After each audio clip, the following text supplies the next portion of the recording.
There's a lot of similarity between the mindset and the organisation you need for success in Formula One and what's needed for success in the Cup world. And it's really interesting to have a whole load of new technical challenges as well as the challenge of putting an organisation together, a group of people. And we've got a lot of very experienced Cup people that we get to talk to get to work with every day.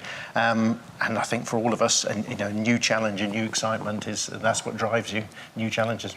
James acts as he's now Chief Technical Officer for the whole F1 organisation, which includes not just the chassis side but also the power unit side and other functions. And I'm responsible for the applied science for the non-Formula One activity, and I take over the role as Technical Director in the INEOS Britannia team.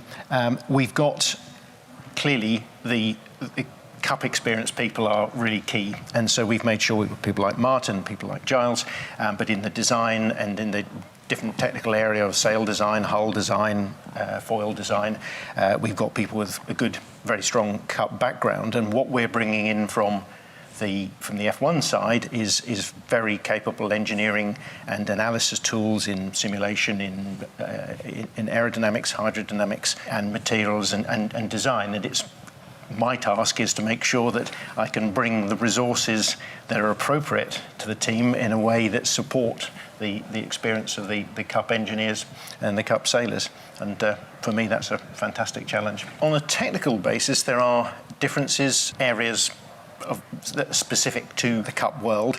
But I think whenever you're trying to look at a new problem and look at a new technical challenge, I think it stimulates creativity, it stimulates thinking, and in solving one type of problem, you can come back to Formula One and say, well, I've had to solve a problem in a slightly different way, maybe I can use that way. So you clearly can't take a piece from the yacht and put it on the car, but actually the thinking that you use to solve that new problem on the yacht, you can then bring back to, maybe there's a different way into my technical problem I'm trying to solve. So F1 technology, there are overlaps.